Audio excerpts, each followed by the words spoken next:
In this example, we want to calculate the volume of a box, but we want that volume to be in liters.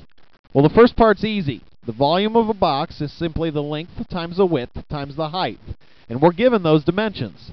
So when I take the length, 1.1 inches, and multiply by the width, 3.2 inches, and multiply by the height, 4.6 inches, I get 16.192. What's the unit? The unit is inches cubed, because inch times inch times inch is inch cubed. That's not the unit we want, though. We want the unit liters, not inches cubed. So how can I convert from inches cubed into liters? Well, the first job is to get it from the English system into the metric system. Inches cubed is an English unit. Liters is a metric unit. So first I got to take inches cubed and convert it into the metric system. The only metric conversion I have for inches is centimeters. So that's where we're going to have to start.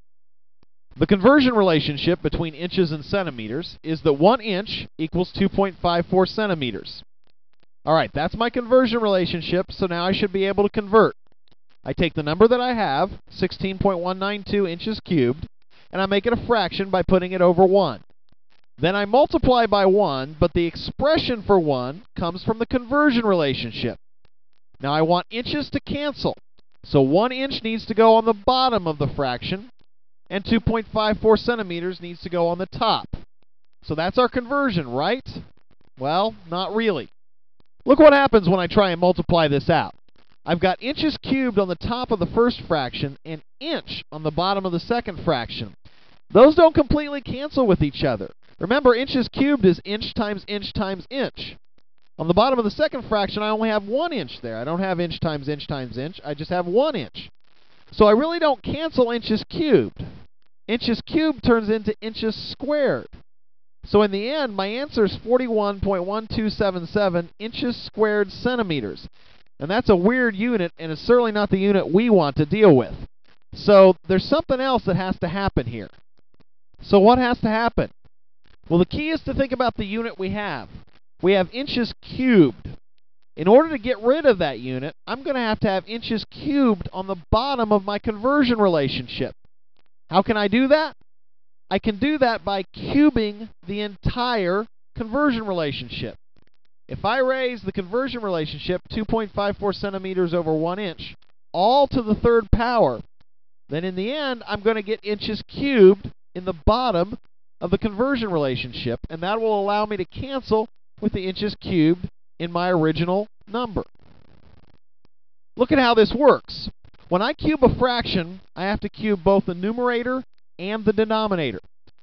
So the fraction 2.54 centimeters over 1 inch cubed is the same thing as taking 2.54 centimeters cubed over 1 inch cubed. Well, when I cube 2.54 centimeters, I cube the 2.54 and I cube the centimeters. 2.54 cubed is 16.387, and centimeters cubed is centimeters cubed. Now when I cube the bottom of our conversion relationship, I cube the 1 and I cube the inches. 1 cubed is 1, and inches cubed is inches cubed. Now look at our conversion relationship. I've got inches cubed on the bottom. That will completely cancel with the inches cubed in our original number.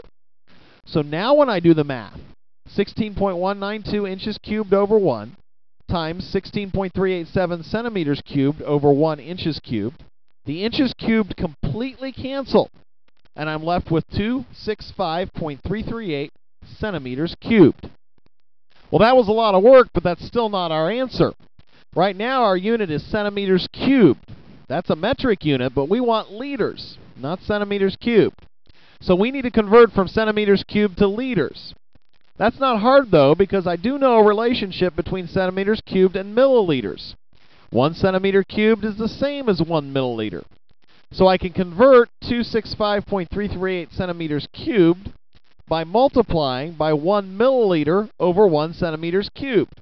That allows the centimeters cubed to cancel, and I'm left with 265.338 milliliters.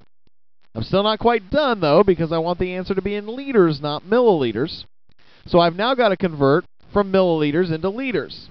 That's easy, though, because I know 1 milliliter is the same as 0.001 liters. So I can convert 265.338 milliliters into liters by multiplying by 0.001 liters over 1 milliliter. That way, milliliters cancel, and I'm left with 0.265338 liters. And that's the final answer.